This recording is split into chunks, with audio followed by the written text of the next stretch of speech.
Well, folks, we're back. And we are less than 48 hours from a pretty fun day, it looks like. Yeah. It seems like April 20th, the 420 event kind of went from 0 to 60 in like 2 seconds over the past weekend. Yeah. When did they announced it last week? Yeah. And then It wasn't until like Friday that stuff started getting like, oh, yeah. now it's interesting. Yeah, lots of rumors. Yeah, we'll talk about that during the main show. As for now, well, once again, we forgot to eat in a timely manner, so we have a little bit of pre-show pizza, which has sort of become customary. Yes. Because on the first episode, we dramatically underestimated how much time we would need to get ready, so we only had like a pizza. And then it's just become a tradition. Every Sunday night, we eat a pizza before we do the show. And sometimes, in this case, during the show. Yeah, during the show. It happens. You know, what can you do? It happens to the best of us.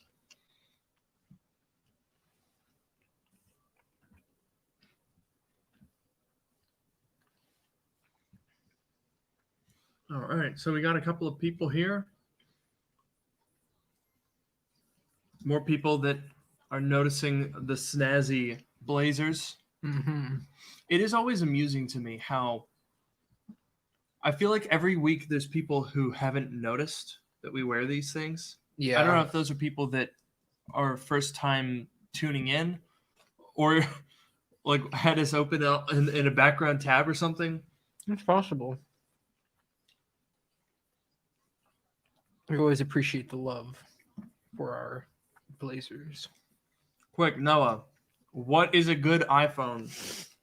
Please respond. What is a good iPhone? The iPhone 2G is such a classic. Mm-hmm. That's my recommendation. You can get an iPhone like 4 for like $10. That was a good phone back in 2010. Yeah, I mean it's so good you could almost just use 100 of them. Almost, not quite.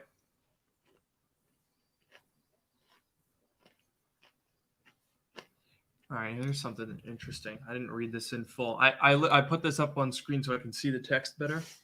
But so, oh, I see. Okay, this person doesn't. I don't think they. So they say that they don't believe that the iMac would have M1 in it. I think that's what this is saying. And that they would just use M1X. Also, I'm not sure about M1Z. I don't know if that would happen. I'm not sure what the nomenclature would be past X. I guess we should probably just save this for the main show. Yeah, I guess so. Also, we got Max in the chat. Max is a super cool YouTube channel. Go check him out. Also, just noticed our vests, so I guess maybe it's not that cool of a YouTube channel. I'm just kidding. Here we go. So someone has asked a pretty good question. So I would say, like, we're not going to call it an episode of the podcast, but we are going to be streaming during the event on Tuesday. So you won't have to wait long to see us again. I guess we could just say it now. We'll say this again during the podcast, but just so everyone understands what the deal is. We're going to be streaming right here. TBD whether we're wearing the jackets. It'll depend on how hot it is, I think. True. And also, it won't be dark mode, technically. That'll be during the day. It'll be day mode, arguably. Or light mode, I guess, would be more analogous. Yes. Anyway, the point is, we will be live an hour before the stream. So I guess you could consider that like an event day podcast. Yeah. We got some fun games. We'll talk about that, about one of the things that we were working on. The reason why we're so late. We're working on a fun thing that I think you guys are going to really enjoy for Tuesday and for all the events going forward from now. Yeah. And so we're gonna be live for an hour beforehand, and then we're streaming during the event so you can catch our reactions. For copyright reasons, we can't put Apple's event in our broadcast because I'll get like Tim Cook will personally Again. fly over here and strangle me. Again. It's true. Yeah, again. We already got in. I still have back in WWDC. Actually, I'll save this story for the podcast. Yeah. Yeah, but yeah, so we'll stream during the event, and then we're gonna stream. We'll do like a little bit of reactions and recap after the event as well. So it should be a good time. And then I'm gonna have to go run and make like a billion videos depending on what gets announced.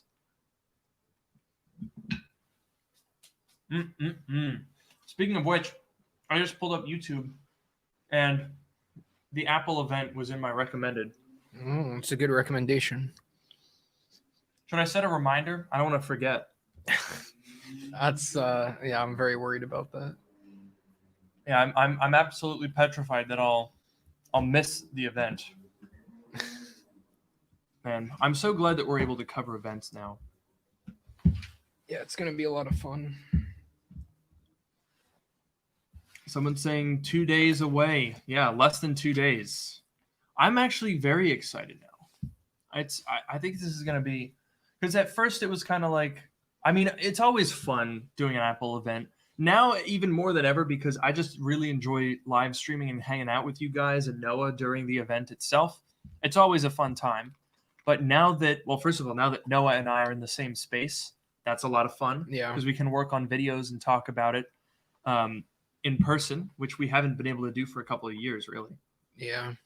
And even before then, we were mainly observing the events. We weren't participating in any of the things that took place at them. Yes. That is Which true. is to say that we had no money and could not therefore actually buy any of the things and review them and talk about them. It was mainly just like oh wow, wouldn't that be cool? Yeah. Do you remember the event for the 2015 MacBook? I think we watched that event. That was March of 2015. I think I remember. Was that the one? There was an event where they had a video on the screen of like a bubble that like went in the corner of the screen. That was that event. Yep. I remember, for some reason, that made me think it had a touch screen. When I saw that, it made me think it was gonna have a touch screen. I remember that. I remember you being like, "Oh, I thought it was a touch screen," and I was like, "Why?" Yeah, I don't know why that. Maybe I don't know. Pop the bubble. I don't know. Anyways, yes, I remember that event. Oh, the bubble. Did the bubble pop? Maybe that's what. I don't think it did, but either way, we were both. Could have. Actually, maybe that was more for the best because we both really wanted the Retina MacBook because it just looked so good. Yeah. But that thing was terrible. Well, you had one. I had for one a a time. couple of years later. Yeah. I got it used. It was not good. So, but it was so cute. Perhaps we dodged a bullet. $1,300 for one of those. Well, yeah, I wouldn't buy it for that much, but it is cute. All right, looks like we're coming up on 9 o'clock, and I'm just now realizing that we did not write a intro. That is true. Let me write one right now before we start. We'll start a little bit late here. We're probably going to get so many complaints about this. I'm just kidding. While you're taking care of that, yeah, I'll give a quick shout out to our friend Bradley. That's our. Oh, Bradley's here. Bradley's watching. That is such a typical Bradley thing to say. Yeah, was that's yeah. I can hear it in the voice and everything. Yep. Okay.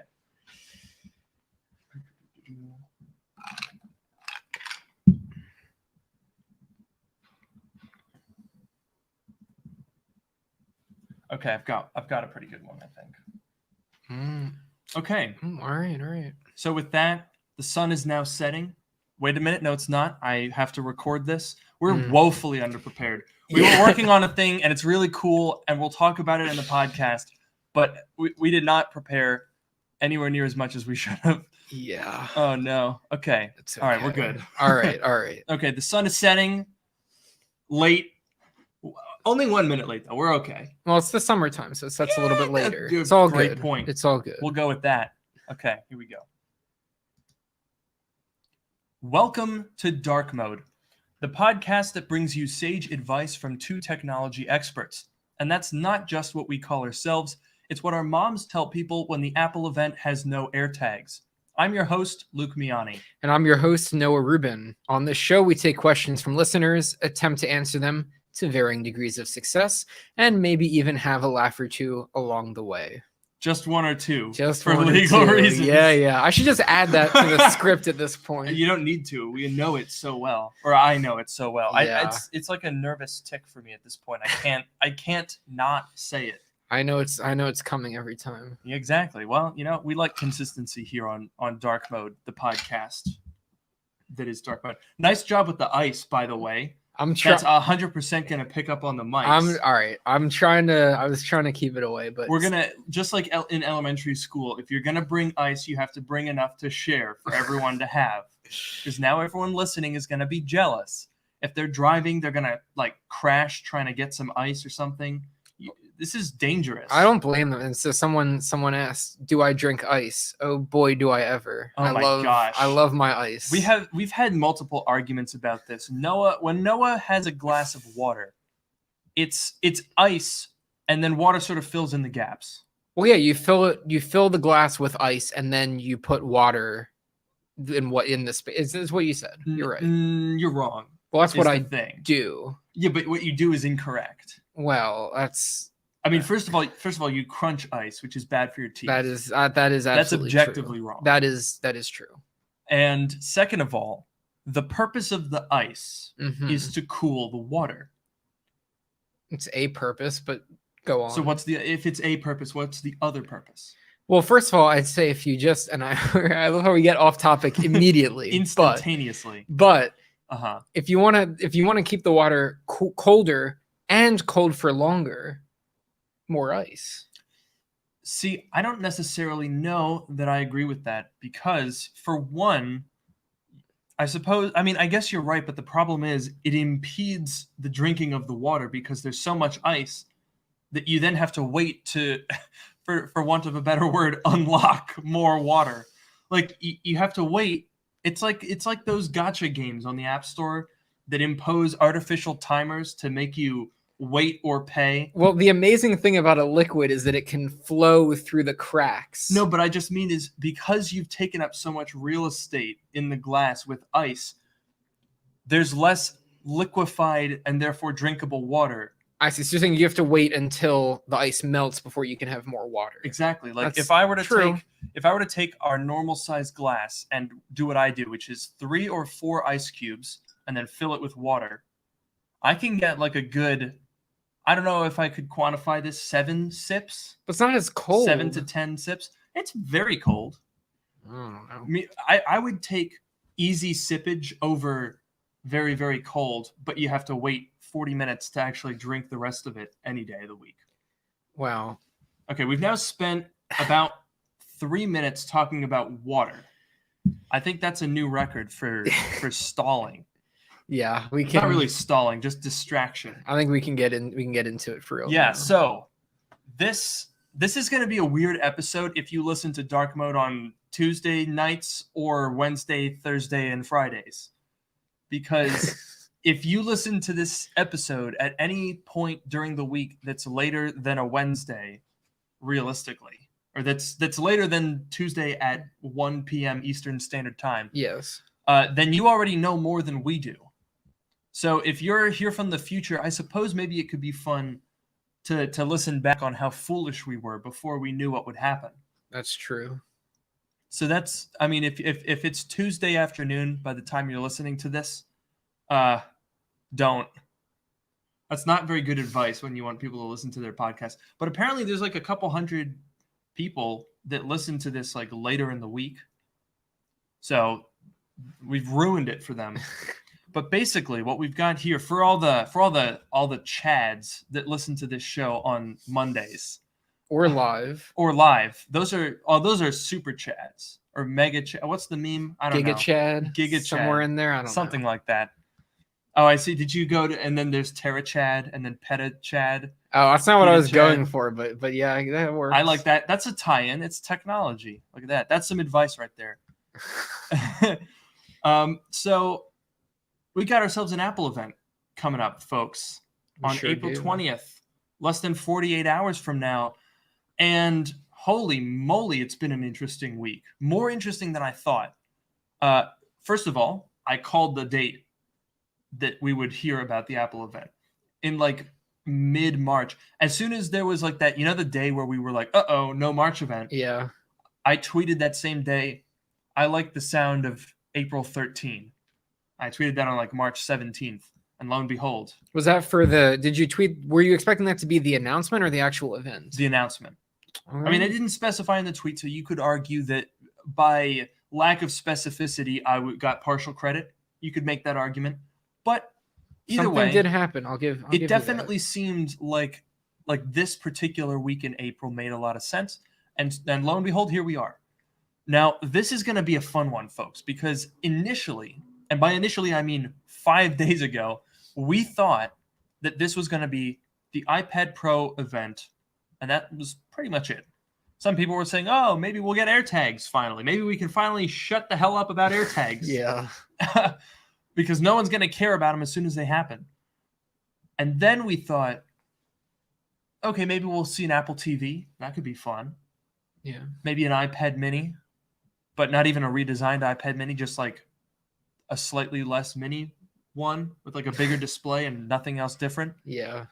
And I was excited regardless because number one, iPad Pros are really good. And I'd be interested to see, especially with mini LED, what's going to happen.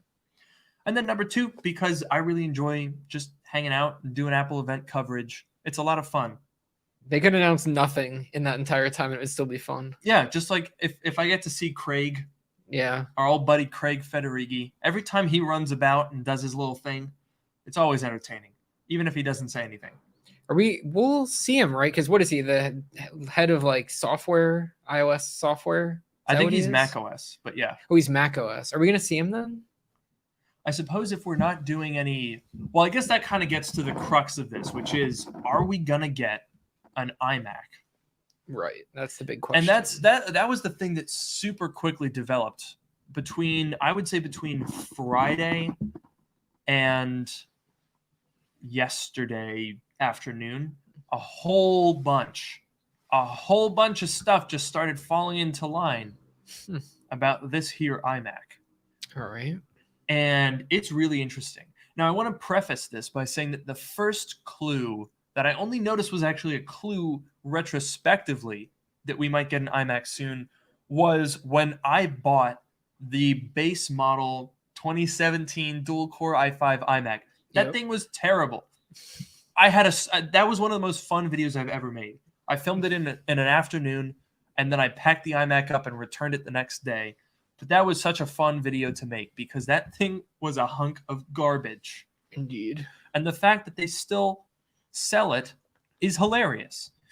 Now, very quickly, about 48 hours after I uploaded that video, I got word from a viewer of the channel who has knowledge of Apple things. I won't say who. And they basically said that people in Apple had seen my video and were displeased that I had made it. I don't think I didn't get a ton of information. I was like, were they mad at me or were they just mad that I was drawing attention to it? I would say probably a combination of the both, given that I don't get Apple event invites when a lot of my other fellow tech YouTubers that focus on Apple do get those invites. Really? Yeah. Like who? For the virtual ones. Like the Everyday Dad, Gary. He gets all the invites. Huh. I don't get them. Really? Nope, nothing. Wow, they must Apple not like has you. not acknowledged my existence in any official capacity. Beyond, like I've been recognized getting like at Genius Bar appointments. Yeah. That's about it. Also, a really funny, cool comment. You have to watch live because I can't repeat it, but that's fun. Thank you. So I received word that Apple was not pleased that I was drawing attention to this iMac. Mm-hmm. And as a component of that, the reason that they were not pleased is because the demise of that iMac is imminent. Makes sense. It makes sense. However, and that was my initial thought. I was like, well, it makes sense. I mean, they should have gotten rid of it a long time ago. Yeah. However, the fact that it stuck around for this many years and then for the demise to be imminent means that they're going to be replacing it with something, in my mind. Because when you think about the HomePod and the iMac Pro, those didn't necessarily need to have any sort of a real successor, right? The HomePod was kind of a failure, a little bit. Just a little bit of a failure. Yeah. And it certainly didn't sell very well. Commercially speaking, yes. Yes, exactly. I've never actually listened to one. I hear they sound very good. I've heard them in the Apple Store before. So not it's the very best sample. Crowded and loud. Yes, before pandemic, of course. Of course. And then the iMac Pro also didn't really need a successor. It was a stopgap device from the start, right? It wasn't necessarily there to stay around, especially now with Apple Silicon around the corner. I don't necessarily think you need that kind of a product when normal devices are now much more pro. Like the MacBook Air could be called the MacBook Air Pro, and it would be pretty accurate because it's very powerful for what it is. So those two products don't necessarily need to stick around, but the base model iMac, I don't see just going away without being replaced. So I don't know. What do you think? Does that seem pretty compelling? I mean, if they're gonna, I guess they have other ones that are more reasonable, right? I mean, I guess they're older. They're still older, Intel stuff, whatever. Yeah. But not as bad, maybe. The 27-inch iMac, I think, still has a little bit of utility. Like I could see some edge cases where someone might want to buy a 27-inch iMac right now, an Intel one. Mostly industry people or corporate people that might not be ready. If you're just like a person and you want an iMac, no. We've been saying this for a long time. No, please do not buy any Intel iMacs right now. But I think the entire purpose for the 27-inch iMac that came out last year was just kind of to be a stopgap, the last Intel thing for people that just have to stick on Intel for a little longer. Maybe they want to really wait until software catches up with Apple Silicon. I mean, I've done that too. I skipped Catalina on my iMac Pro because I need that thing to be a total workhorse. It needs to go every single day. And my workflow was set up in such a way that there was one component that didn't really work on Catalina. And also Catalina was super buggy and unstable. So I basically bypassed that and I stayed on Mojave up until like November of this year. So for that reason, I can understand why some people would want to stay on Intel, but the 21-inch iMac has no purpose. Even the newer ones, the better ones, were updated in 2019 most recently. So they're 2 years old. But basically, all of this is to say, we very recently have received word that there could well be an iMac, an Apple Silicon iMac, at this event. And I've got some information, unverified, that could be of interest. And I would be very curious to see what people think in the chat here. So what I heard was a 23-inch iMac. Okay. I know we've been sort of waffling between 23 and 24. What I heard from this source was 23-inch iMac. I also heard that it would be ridiculously thin, 0.8 of an inch, flat back. Sounds very So the nice. whole thing is less than an inch on a 23-inch screen. That's pretty crazy.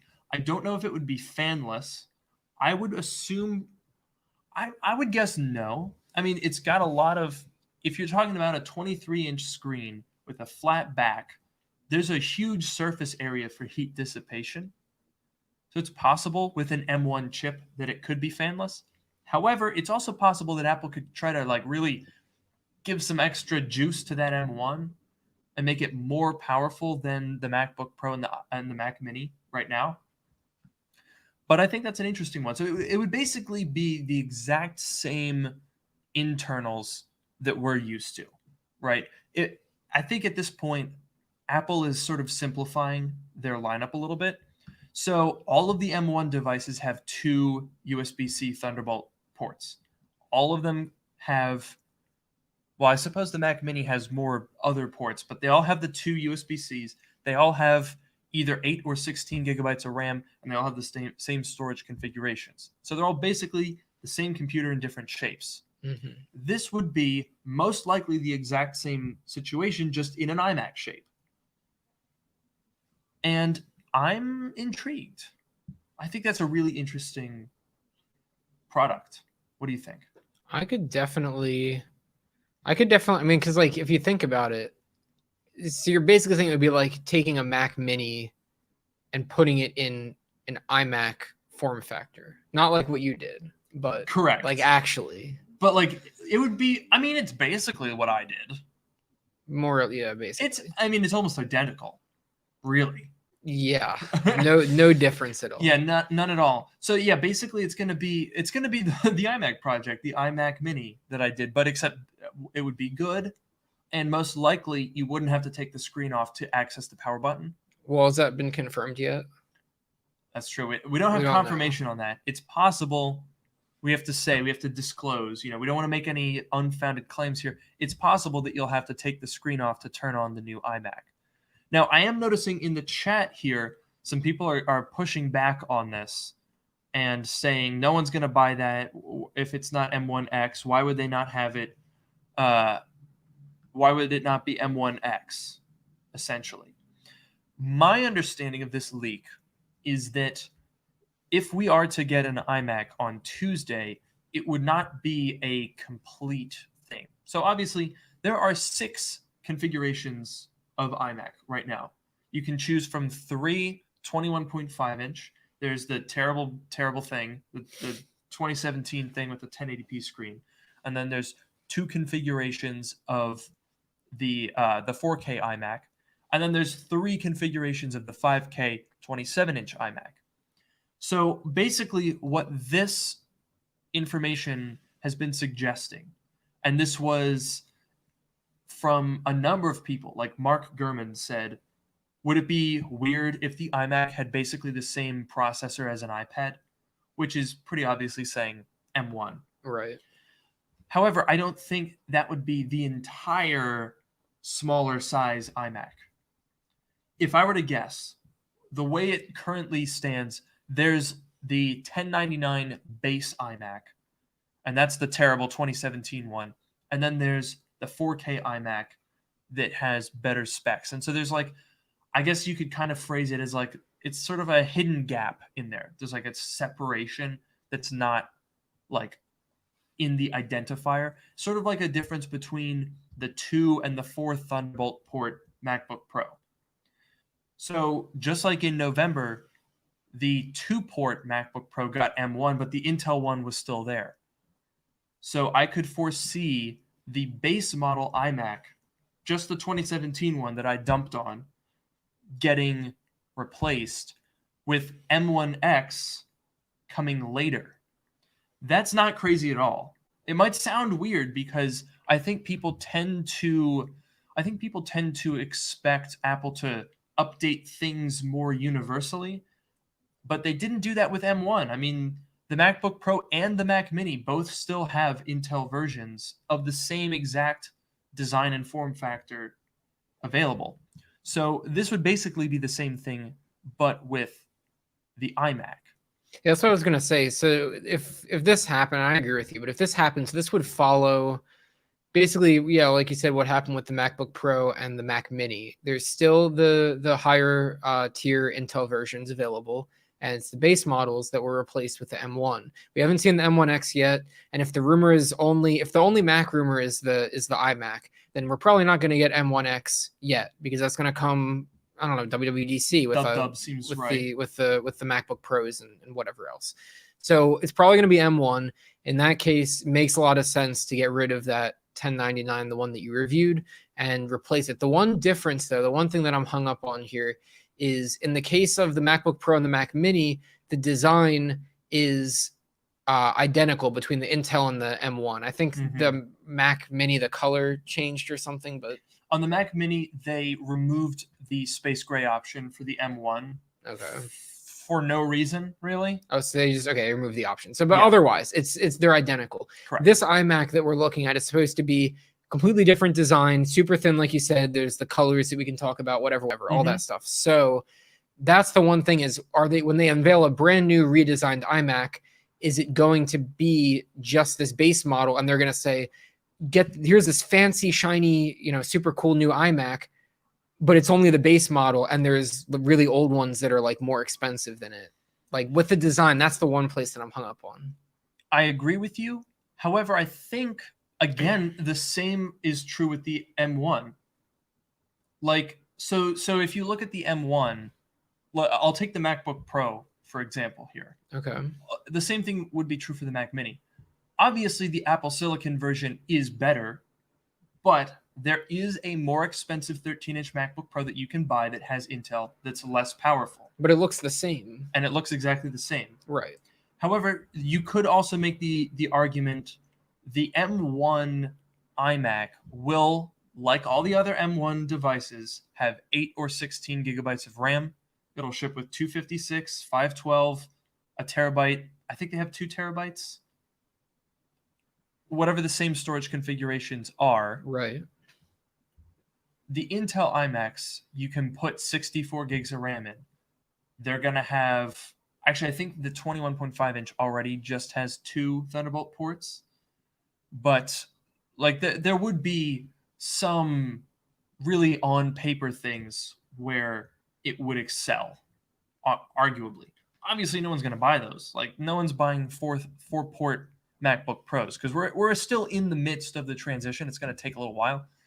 But to me, that doesn't rule it out. The fact that you would have the more expensive device be the dated older one, because that's kind of what we already have with the MacBook Pro. I get what you're saying. I agree with you, but I completely agree with that. The design is just the thing. And I think, obviously they had a 2-year timeline for making the switch, which is pretty narrow for such a big switch for their entire Mac lineup. So, they got to keep the ball rolling. They have M1 right now, M1X, whatever else they're working on it, right? But they have M1 now. They want to get an iMac out with M1 in it. It makes total sense. I'm just wondering, are they really going to do such a drastic new design with just this base model? And then maybe the other ones come in a month or two, maybe. Or are they going to do, what if they just took the exact same design that exists right now and stuck an M1 in it, like they were doing for the other devices? I would see that as being possible if it weren't for the fact that I think the other devices, the MacBook Pro, the MacBook Air, the Mac Mini, were a little bit more recent, I guess. I mean, the Mac Mini is pretty old. The Mac Mini design is pretty ancient, but also the Mac Mini isn't a flagship product. It's an entry-level product. It's something that is bought by industry people, education markets. It's a great device, but it's not the flagship. Neither is a base model MacBook Pro. True. Also, it's worth noting that the MacBook Air design is from 2018. The MacBook Pro design is from 2016. The iMac design is from 2012. That's true. So while those devices were holdovers, this is the start of a new generation. I think there's an interesting difference there. And it's also worth noting that Apple updated the base model. I think one of the big confusions about this upgrade, and a lot of what you're saying has been what people have been saying to me on Twitter, so I'm glad that you've made these points, because a lot of people have been saying like, oh, well, why would they update the base model and not the higher tier ones? Or why would they keep certain designs that are old and make new designs? And it's weird. It's like, yes, it is weird because it's a transition. There's not really a clean way to do it. True. Without doing it all at once, which is obviously not feasible. But what I think is really important to keep in mind is that the previous devices were entry-level holdovers that are going to stick around when the more expensive redesigned versions come out. So for the MacBook Pro and the MacBook Air, I don't think there's going to be a more expensive version of a MacBook Air for a while. Although there is that rumor of like a 15-inch MacBook Air, which I think would actually be pretty interesting. But for the 13-inch MacBook Pro, when Apple transitions to a new generation of MacBook Pro, and they've done this a whole bunch of times, it's not at all unusual for them to keep around the old design generation in the first stages of that. They did that in 2012. They did that in 2016.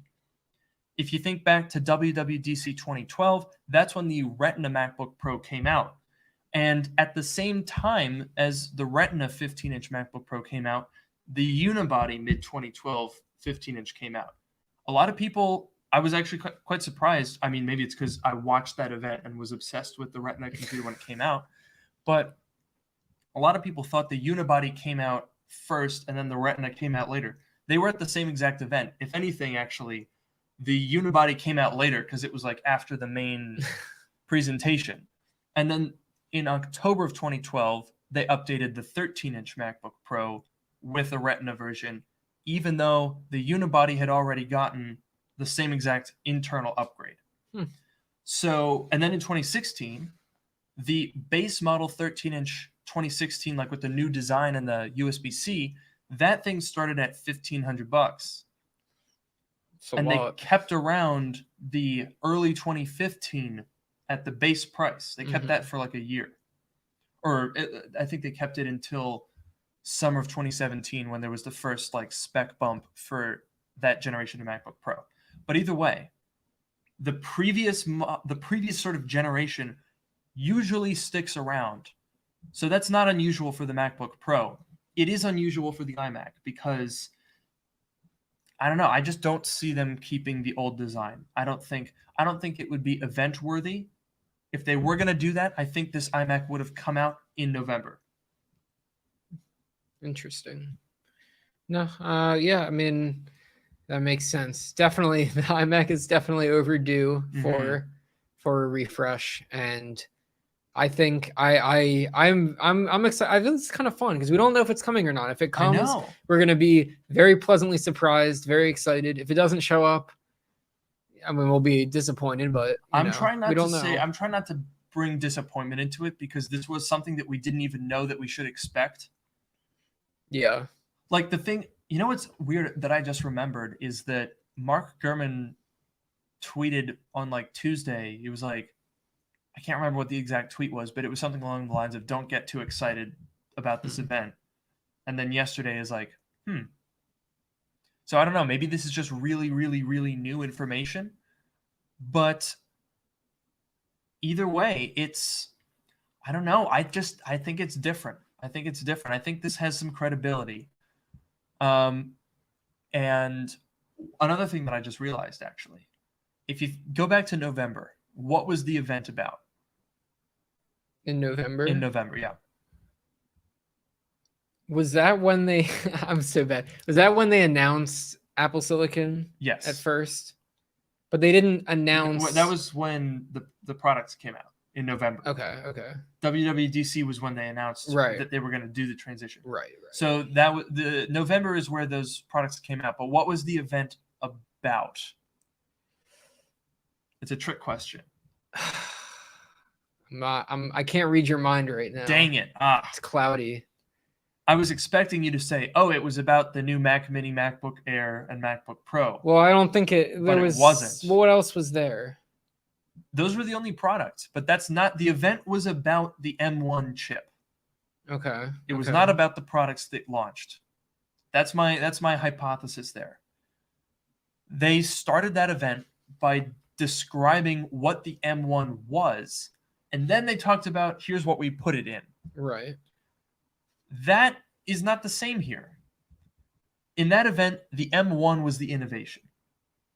The Mac Mini, the MacBook Pro, and the MacBook Air were vessels for the main feature, which was the M1 chip. True. Now, we already have the M1 chip. So for this iMac, the innovation is not the M1, but the design. And that's why I don't think it's just same design, pop an M1 in it. I think that's pretty decent reasoning. That's yeah, I didn't think about it like that, but that is interesting. We do have the M1 at this point, so now if they're gonna put it in there, I feel like maybe put a new design. Now we also have Noah's mom is here wondering when are you gonna get your mother a new iMac? Yes, she has been wanting a new iMac for quite a while, and I keep making her wait. She got the M1 MacBook Air.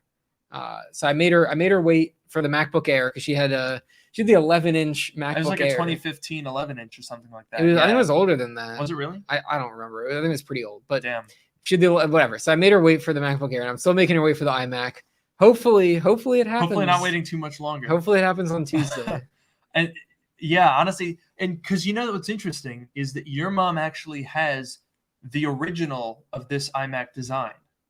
Yeah, what was it 2012? The 2012, right? yeah. So she was very good. She got the very first, the latest and greatest of that generation, and then waited for the next generation, as many people do. Little did she know it would be 9 years. Yeah, a bit long. A bit long in the tooth, that one is. Yes.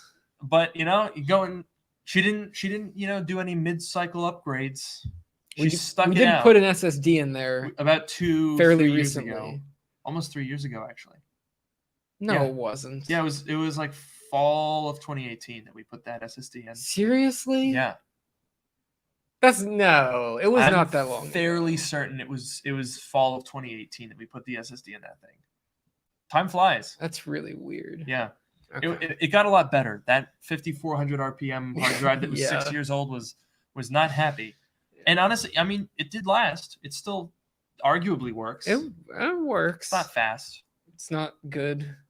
Yeah. It's fine. It's 9 years old. What do you expect? Yeah. But yeah, I don't think she's going to have to wait too much longer. And honestly, I'm really relieved because there were some people that were kind of disappointed about an M1 iMac. They were like, oh, well, I want M1X. It's like, well, first of all, you're going to get M1X. Don't worry about it. It's going to happen. However, I think this is actually a really, really good thing. Because one of the things that I was thinking about when we were talking about this new generation, which we've been talking about for quite a while. So if it doesn't come on Tuesday, it's going to be here within 2 months of now, I think. It's pretty guaranteed at this point. Mm-hmm. But one of the things that was kind of making me nervous was when you look at the iMac configuration right now, the prices are actually not terrible. I mean, they weren't terrible when they were current hardware. Obviously, now they're very old hardware. But the base iMac at $1,100, if it had good specs, would be a pretty compelling deal. The higher end versions, when they came out in 2019, were pretty solid. You were getting 6-core processors, you were getting dedicated graphics, and they were priced at the same tiers as the 13-inch MacBook Pros, but they were a lot more powerful and had 4K displays. So pretty compelling. Now, the thing was, when you're talking about upgrading it to like this new design with better displays, a bigger display, 24-inch, crazy new design, M1X with a ton of horsepower, it was a little bit hard to see that starting at $1,099. Yeah. A little bit tricky to see that making sense. So this really, I think, completes the picture quite nicely. And in fact, I actually tweeted before we even had any concept of this. I hypothesized, and I'll see if I can pull up the tweet maybe. I guess it doesn't matter if you're listening to the show, but I basically made a mock-up of what I thought the iMac like purchase page would look like. And I'm quite curious actually to see if it ends up being right. I can read out what I wrote. Oh yeah, I remember that. Yeah, you remember this. Yeah. Let me find this. While you're finding it, I'll just say, did people really think that the iMac was going to just skip to the M1X and there was going to be no M1 anywhere in the iMac? I don't know if I didn't think that. I don't want to speak that. For the community. I didn't think that. I'll tell you. So I found it. Here's what I was kind of assuming. Okay. I would not have guessed that the M1 iMac would come out first without an M1X at the same time. Okay. Because I thought that if they're going to do a big crazy redesign, they would probably want to do a big crazy processor too. Mm-hmm. But to each their own, and by to each I mean to Apple. Yes. So I made this little mock-up here. Whoops, I bumped my mic cable, so that's definitely loud, and that's completely blown out. So that doesn't really help for anyone who's watching or listening. But basically, what I did was I took the exact 3 configurations that already exist, and I broke it down based on what they would end up being with Apple Silicon. And I think this is in like mid-March or something. And the base one that I have here is Apple M1 chip with 8-core CPU and 8-core GPU, 256 gigs of storage, 8 gigabytes of unified memory, 2 Thunderbolt ports, and I think I just made up some display. I think I just took, I put it as 4600 by 2880, which I think if that ends up being true, then I'm going to lose my freaking mind because I can't remember exactly what I did for this, but I think what I did was I plugged in the pixel density of the 4K iMac and blew that up to a 23-inch 16 by 10 aspect ratio.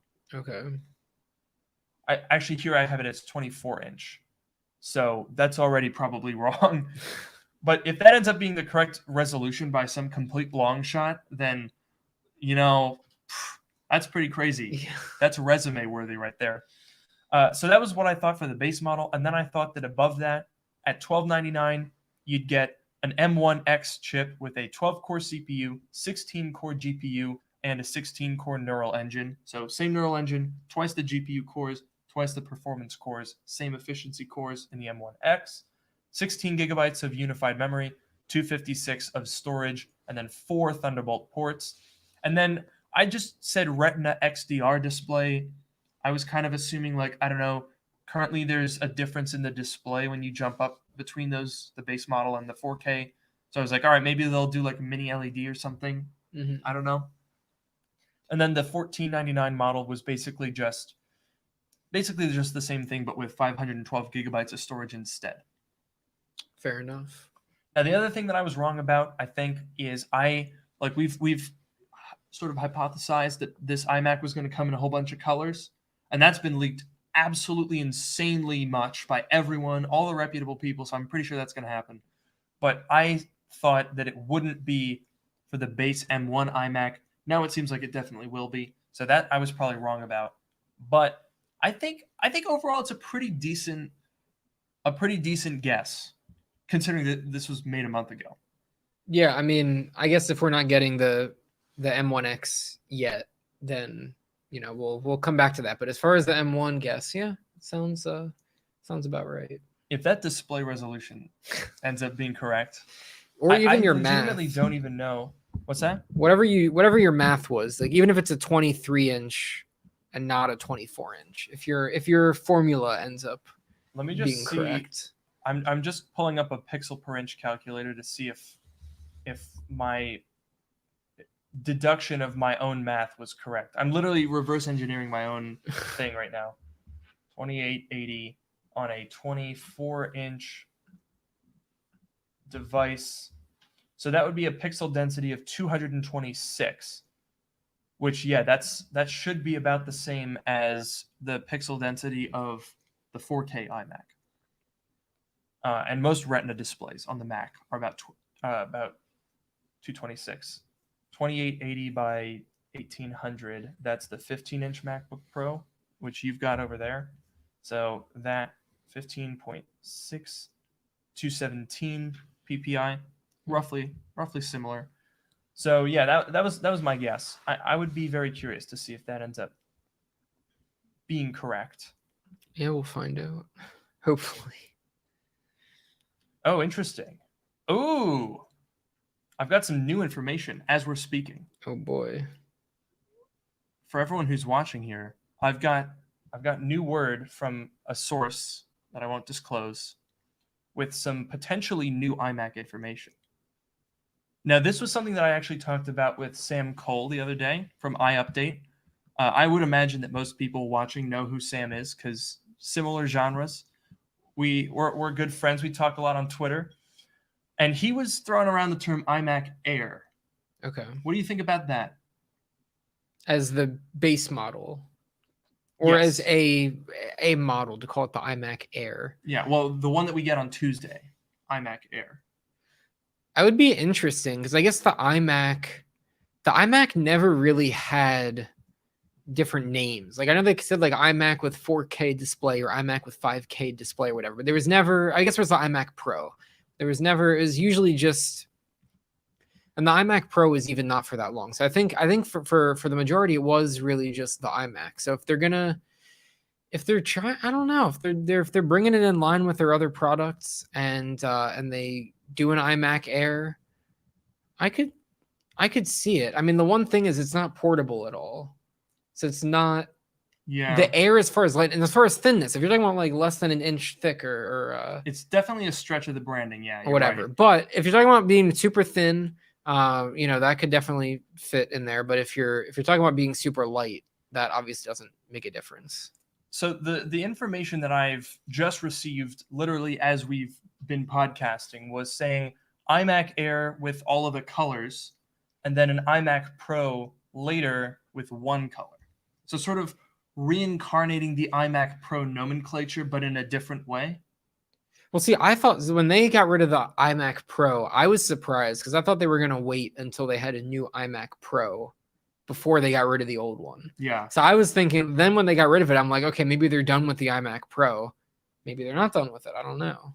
I think they weren't done with it, but they weren't going to replace it directly. Like they're not done with the name, but the form will get reincarnated. That's what I think.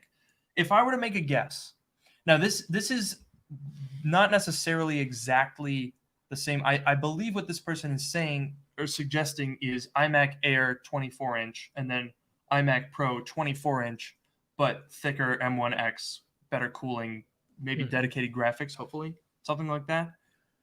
What I could see is iMac Air base model M1, 24-inch, $1099 starting price.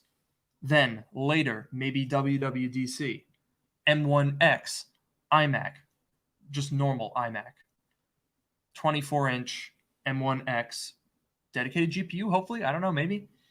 And then iMac Pro, 30-inch, bigger, more expensive. I suspect if Apple's going to bring back iMac Pro, they're probably going to bump up the prices. Yeah. That's the only thing I could think of. I think the iMac has been at the same price brackets for like years now. Years.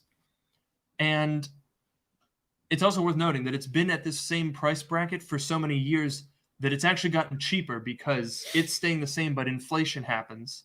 And so because it's been the same price for 9 years, it's actually significantly cheaper than it used to be, if you think about it. Yeah, that's a good And point. I think if Apple brings back the Pro name, that kind of gives them an excuse to bump up the price by a couple $100.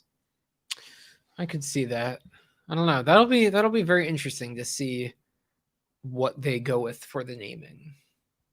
Also want to give a quick shout out to RT for the super chat. He says, "You guys rock." Thank you. Do we also roll? I knew you were gonna say that. I can't resist a pun. Okay, I cannot do it. People in chat really do not like iMac Air. An iMac Air of sorts would be terrible. So just because of the name, it's terrible. Or okay, you don't have to buy it. It's okay. No, it's okay. You buy it. I don't think they'd do an iMac Air. It'd just be M1 iMac. I don't know about that. I think iMac Air. I mean, I guess it doesn't really matter because it's going to be what it's going to be. Whatever they call it is somewhat incidental at that point. Yeah. However, I really don't think iMac Air is that far-fetched, especially given all the colors. Because here's the thing, the Air nomenclature is sort of the Mac or now the iPad of the people. The iPad Air came out in 2013, and that was like making the iPad seem like more trendy and cool. The MacBook Air, well, the MacBook Air initially was ludicrously expensive, but for the past 10 years or so, the MacBook Air has been the entry-level, affordable, attainable, fun device. You can get it in gold, not as many colors as the iPad Air, but the iPad Air compared to the iPad Pro, right? You can get it in fun, cool colors. Yeah. Makes a lot of sense. Additionally, I didn't realize where I was going with that. Additionally, I think that I think that would work on the iPad, on the iMac, because people might want a fun desktop, especially now. a lot more people are using desktops or could use desktops True. with remote work and Zoom conferencing and stuff like that. And, if it's $1,100, targeting people who don't frankly care that much what the processor has, but it's still pretty good. Fun, cool colors, super trendy design. That's a pretty winning product, I think. And actually, you know what? Ooh. I'm workshopping this now, literally out loud. So I saw some people saying that it would be like iMac Air and iMac Pro. Mm-hmm. In a way, couldn't you argue that they could almost precisely mirror the way the iPad is positioned? iPad Air, and then there's an iPad Pro 11-inch and an iPad Pro 12.9-inch. Okay. So if we just make this completely 100% analogous and copy that over to the iMac, iPad Air A14, iPad Pro M1 or A14X. We're assuming we'll see that on Tuesday. Right. iMac Air M1, iMac Pro M1X, and then iPad Air comes in a 10.9-inch size. iPad Pro 11, 12.9. iMac Air comes in 23. iMac Pro 2430. With thinner bezels on the iMac. Wait, the iMac Air or the iPad Air is the same size as the iPad Pro, right? It is slightly smaller screen. The form factor is the same, but it has slightly thinner bezels, and it's like a 10.8 or a 10.9 inch compared to an 11-inch screen. Okay, so the footprint. So the footprint would be the same. Okay. But the iMac Air would have slightly thinner bezel or thicker bezels than the iMac Pro with a similar form factor. And then the iMac Pro would also have the more powerful processor, and then there would be a 30-inch version as well. So in that sense, I think that makes a lot of sense. I could see it if they're doing M1 in the iMac, which makes a lot of sense. Some people are saying in the comments that it doesn't make sense to them. I don't know. It makes sense to me. M1 saying that what doesn't make sense? That M1 in the iMac doesn't make sense. I think it makes sense to me. So whatever. M1, and we're getting the rumors of all the colors. We've seen Apple start with the base models first, and then they're gonna do the higher stuff later. Maybe dub, maybe after that. I don't know. It makes that really does make a lot of sense, because it sounds, all the rumors are saying that we're basically gonna see an iMac version of the iPad Air as far as the colors are concerned, the fact that it's the base model. And if they're going to do a new design, like the thing about the iPad Air is that it has basically the same design, or it has the same design as the iPad Pro.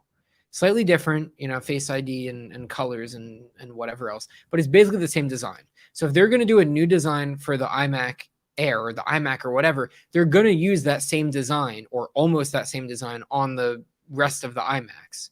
So again, it's sort of the same thing. You have these two, you have the Air and the Pro, pretty much the same design, slightly different. And that's, if we're getting a new iMac Air, new design, then it's gonna be the same design on the Pro. So that's another thing that lines up. Makes a lot of sense. We've got here in the chat, we've got Ian Zelbo, who created a lot of the rumors that have, or not the rumors, the renders, I should say, of these devices that have gotten a lot of us in the tech community very, very excited. If you haven't seen Ian, go look him up on Twitter. I don't know the Twitter handle of, I think it's @RendersByIan. Yes, @RendersByIan. Go check him out. He's got some absolutely insanely lust-worthy renders of these things that are just going to make you be like, oh man, I want to see that be real. Yeah. And hopefully we will. It's definitely, oh man. I don't know. We've been workshopping this. I think we've got some pretty good options, and I think a lot of them make sense. I think the mirroring the iPad Pro, I'm really liking that. That was something that we kind of just beat out. Like we put the materials there, we put the metal out. We both had our hammers, and we hammered that out into a beautiful, I don't know, like a trellis or something. Yeah. And I think it works. I think it makes a lot of sense. I hope that's what happens. It would be cool if that actually turns out to be true, but it makes a lot of sense. Here's a question for you, Noah. Would you buy one? would I buy the iMac Air or whatever the iMac is that they Because you've released? got a 2018 15-inch MacBook Pro, Correct. and you're not a huge fan of it. I'm fine I mean, with it. it works, but you're not a huge fan of it in terms of, I mean, the keyboard, you've had issues. The battery life is not very good. The fans are really loud. Gets really, really hot. I think that would be, that's a lot of drawbacks. That's all true. And you use it all the time in a dock. So the big question is, do you even need a MacBook? Or could you survive with an iMac? I feel like for me personally, I would go with a Mac Mini just because I already have a nice ultra wide display. I feel like for a lot of people, like if you have an old iMac, like you have an iMac right now, or if you don't have a nice monitor, the iMac is a great solution because the monitors are the displays are really nice, right? So if you don't have a nice one, it makes a lot of sense. For me personally, the Mac Mini would make more sense. And I feel like I don't know, because I do use my laptop docked very frequently, but like I have it here right now and I was playing with it a little bit before. So I feel like just being able the portability when I need it. I don't know if I would want to give that up. So I don't know. Maybe you could sort of compromise and go for an M1X 14-inch MacBook Pro. I could see you using that pretty well because, for one, if you're using it when you're doing all the power work, you're using it docked. Yeah, generally, yeah. So at that point, you're not going to be hampered by the size of the screen when you're doing that sort of work because you're using an external screen. True. But when you do need it to be portable, you are aided by the fact that it's smaller and lighter and thinner. That is true. And let's be real, it's going to be more powerful. I mean, that 15-inch MacBook Pro, which was over $3,000 with the Core i9 in 2018, is about on par with the MacBook Air. Yeah. Mm-hmm. It was worse than those things I did. Yeah, you benchmarked it. To inform everyone, in case anyone missed it, how did your $3,000 Core i9 MacBook Pro stack up against the lowly base model MacBook Air in your developer benchmarks? Yeah, not too hot there. I did like some software compilation. I did a JavaScript benchmark, did the standard like Geekbench stuff, and I trained a neural network as well because the M1 has the neural engine, and it was fast. The MacBook Air was faster at everything than my pretty incredible my i9. And the i9 was, fans were going. Yeah. It was making a racket. Yeah. The MacBook Air was kind of chilling there, literally chilling because it was cold to the touch.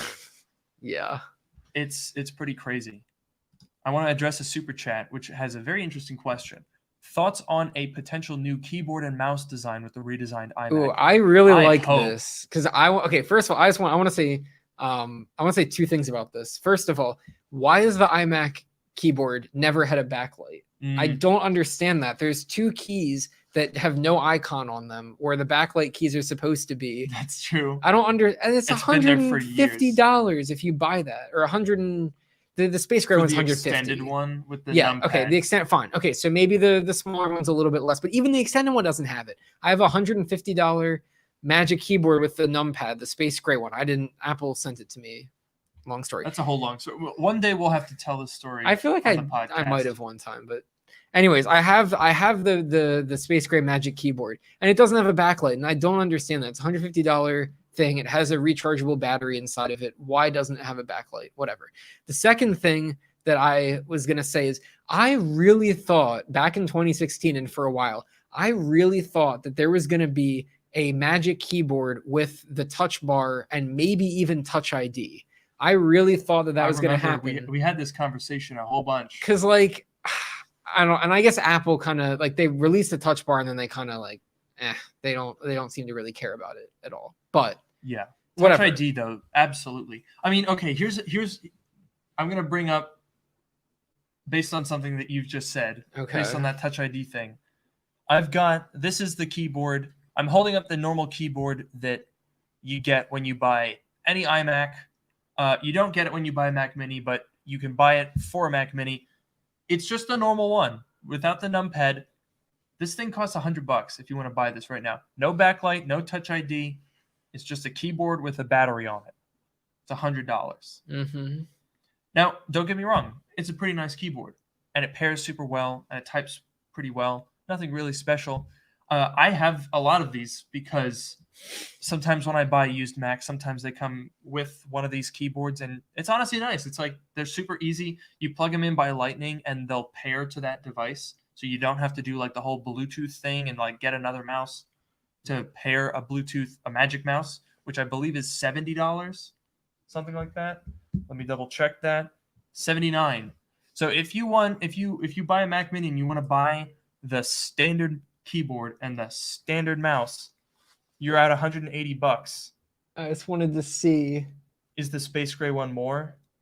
Yes, Yes, it is. The Space Gray Magic Mouse is $100 It's $20 more. for some paint. Yeah, and same for the keyboard. That's another. I don't understand that. No other Apple product that I can think of charges for color. more for the color. Yeah. So don't stop doing that. Yeah. Put the backlight in. Put Touch ID in. You can put a touch bar in there if you want. I think we're moving away from the touch bar, so they're not going to do that. The touch bar is dead. Touch bar is stupid.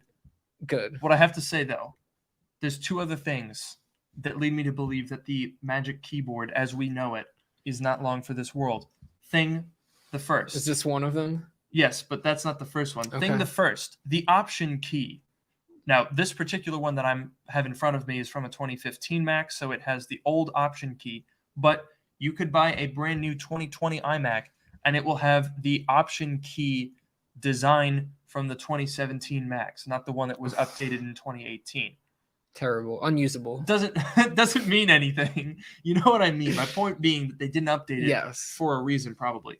But the biggest one is that if you purchase an iMac or a Magic Keyboard standalone, which please don't, it comes with an eject key. Yeah. For a CD-ROM drive. Yes. It comes with an eject key.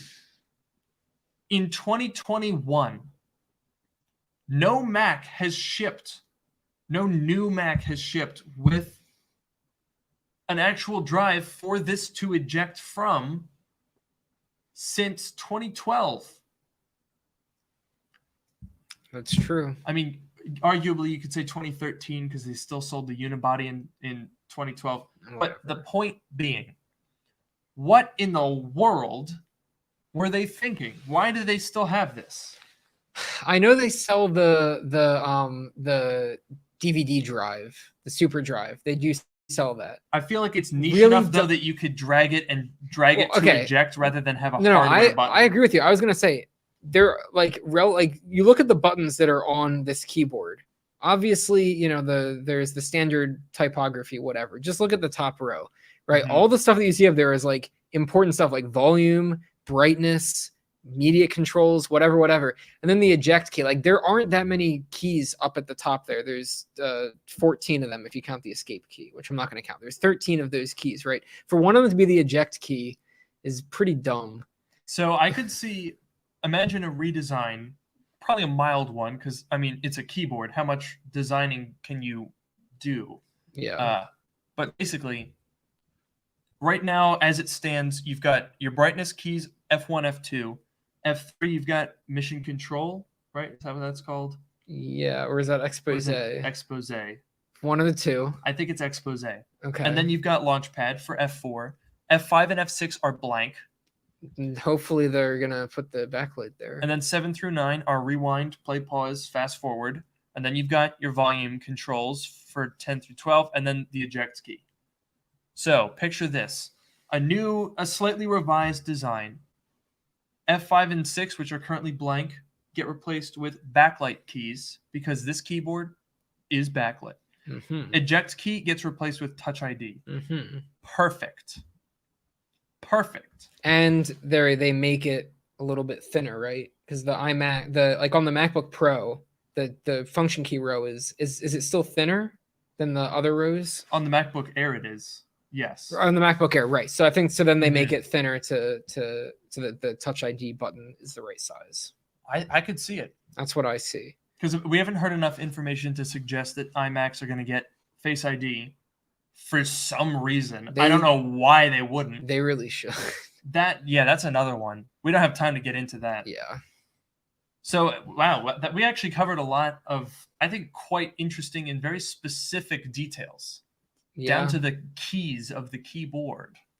It had better happen. I don't even care about the iMac anymore. I just care about the keyboard. That's all I want. You're just gonna pay $180 for the keyboard and mouse. I can't believe it's that expensive. That is so stupid. Oh gosh. Ian says, imagine they bring the butterfly keyboard back. Do not curse it into existence, please. Please, no.